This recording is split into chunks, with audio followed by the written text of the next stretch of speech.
sedikit meluruskan bukan meluruskan, menambahkan yang tadi Prof. Fahmi katakan. Ada tiga kejadian yang harus kita simpulkan memang pimpinan tertinggi waktu itu tidak niat. Tidak niat. Nomor satu, ketika audit hampir selesai, saya dipanggil di dalam ruangan, sudah ada 2 menteri yang lain. Saya diperingati, apakah audit akan diteruskan atau tidak. Saya mengatakan, Pak Presiden, Bapak sudah janji mau menghapus mafia. Jadi 2 menteri yang lain memberi peringatan, jangan terlalu keras sama mafia, nanti memukul balik. Saya ngotot dengan mengatakan, Bapak sudah janji, dan audit sudah mau selesai. Gitu. Itu satu. Yang kedua, kenapa? Seorang menteri bercerita bahwa dipanggil oleh Pak Luhut Panjaitan. Kemudian di sana sudah ada Novanto. Dan diminta untuk menghentikan audit itu. Itu pasti ada persekongkolan tingkat tinggi gitu. Nah yang ketiga, ketika audit sudah selesai, kan ada peristiwa satunya Papa minta saham, satu lagi mau melaporkan ke KPK kan. Saya ditelepon oleh Presiden supaya menerima utusan dari beliau, namanya Teten Mas Duki. Nah Teten menemui saya jam 9:30 malam, mengatakan yang laporan ke KPK ditunda dulu. Yang diurus sekarang adalah ke MKD. Jadi memang ada tahapan-tahapan yang nyata-nyata menghalangi proses itu. Sekarang adalah menjadi pertaruhan besar bagi pemimpin baru. Kalau betul-betul mau menyelesaikan ini, selesaikan. Dan jalannya banyak, apalagi sudah disiapkan segala macam oleh kejaksaan. Bring me to my knees.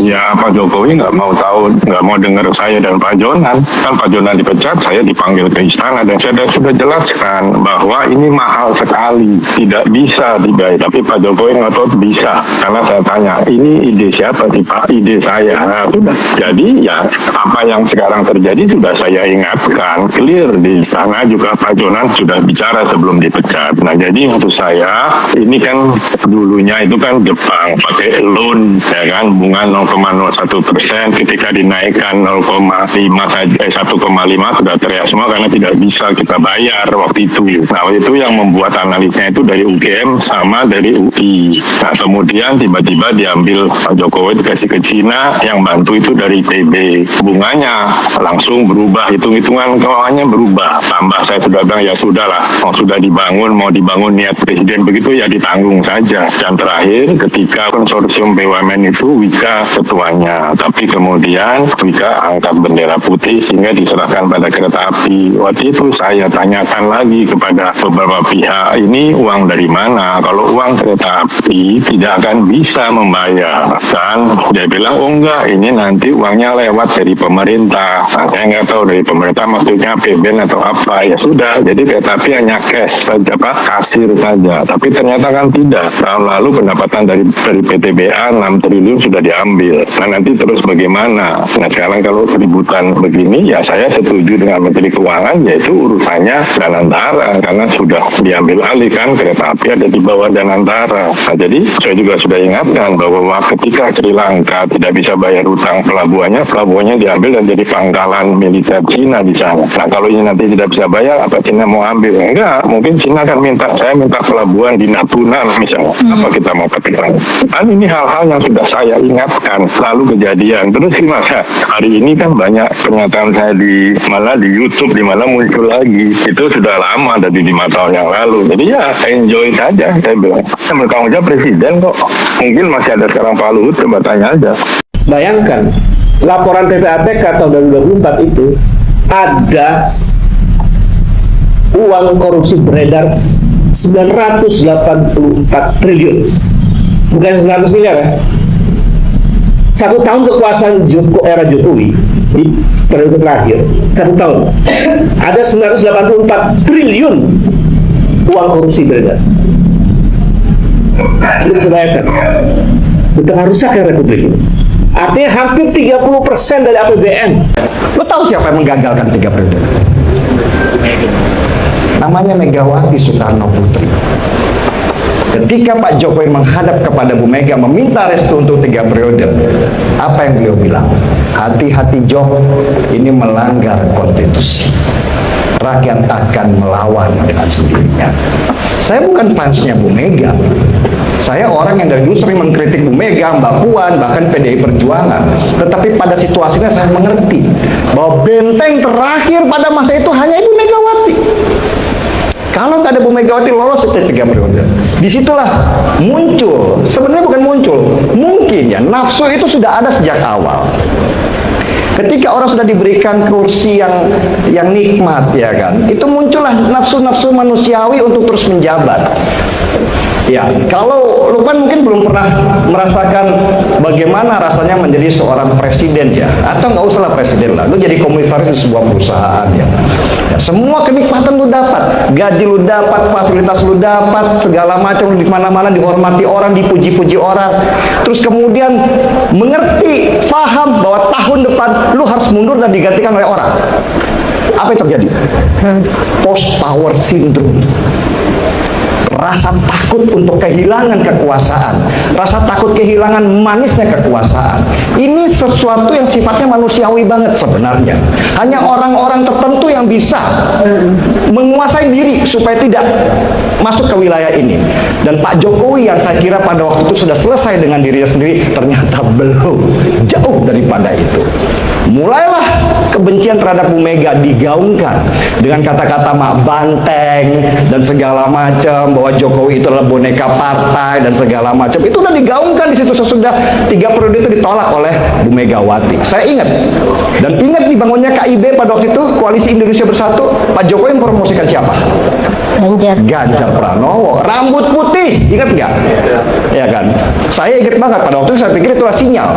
Ternyata saya baru mengerti di belakangan, itu adalah sebuah cara untuk menarik seorang Ganjar Pranowo dari PDI Perjuangan dan menempatkannya sebagai calon presiden di Koalisi Indonesia Bersatu. Tujuannya apa? Menghancurkan yang namanya Megawati Soekarno Putri dengan partainya PDI Perjuangan.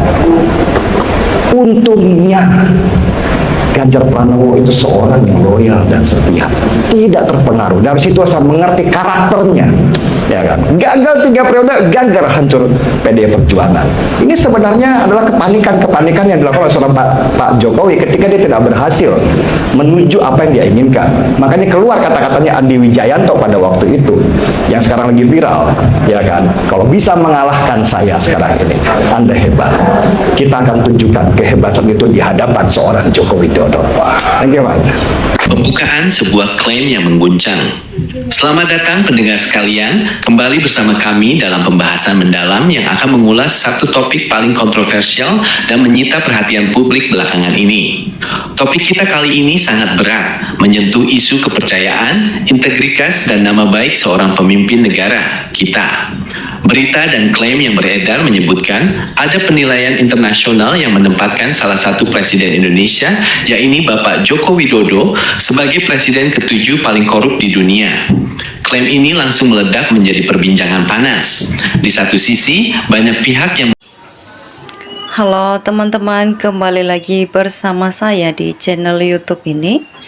Seperti biasanya, kembali saya membacakan komentar dari para netizen, di mana di video sebelumnya mengatakan Jokowi akhirnya tak bisa lari dari kenyataan mantan KPK yang dipecat karena jujur berani lawan Jokowi.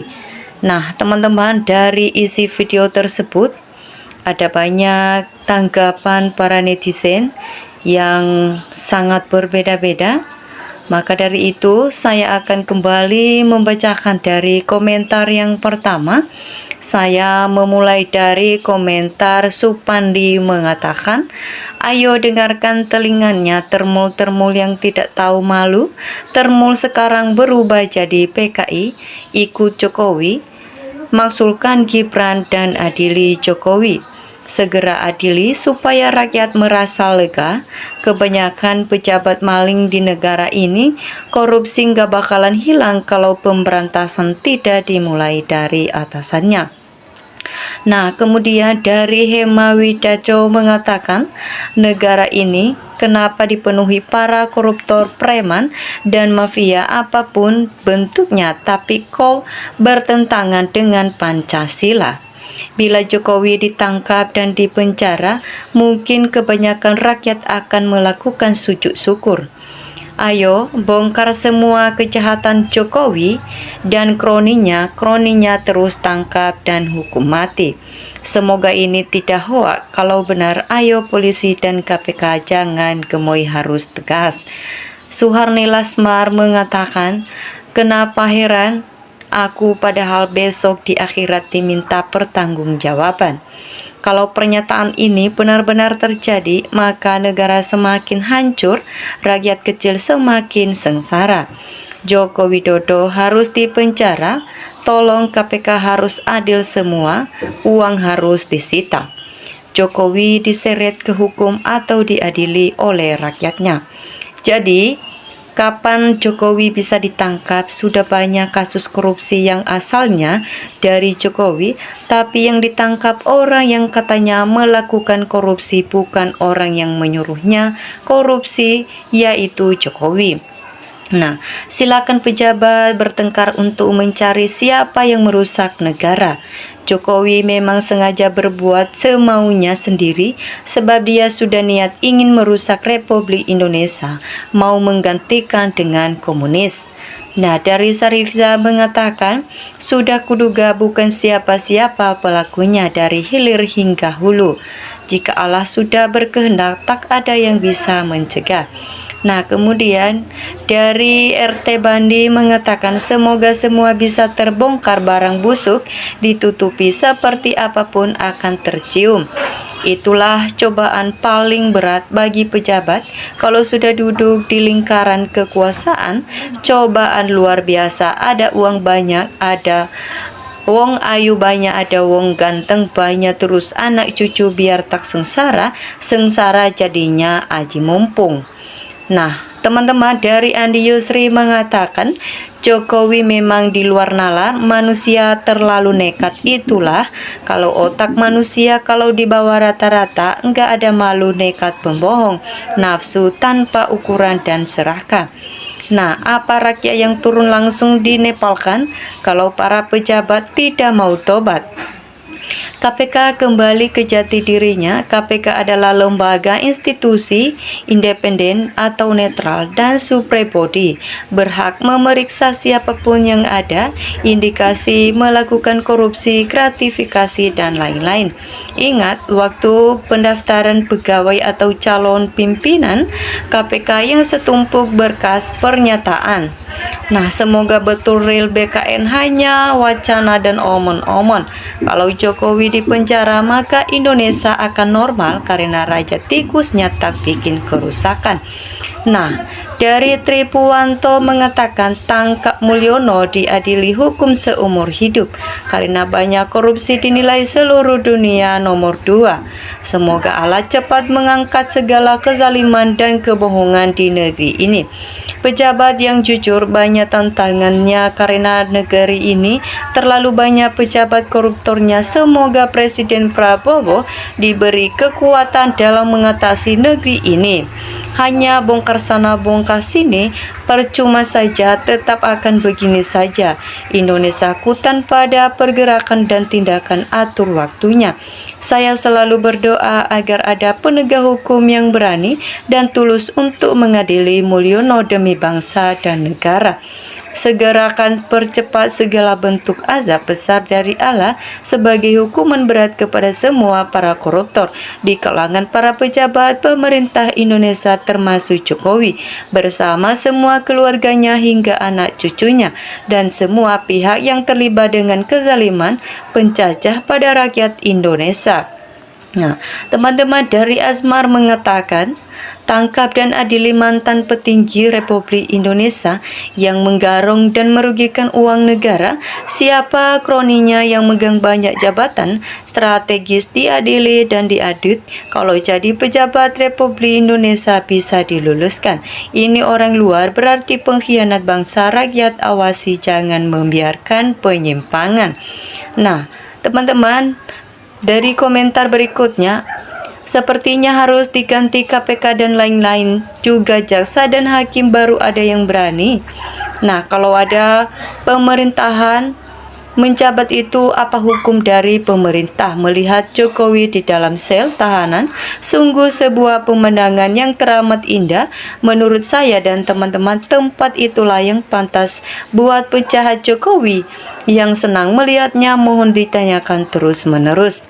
Nah teman-teman, dari komentar selanjutnya Muhammad Mai mengatakan, kenapa waktu baru direncanakan, kalau nggak sesuai nggak ada yang koar-koar, sudah basi baru pada mangap yang cuma terbongkar semua kejahatan seorang lama akan ketahuan dan akan terbuka.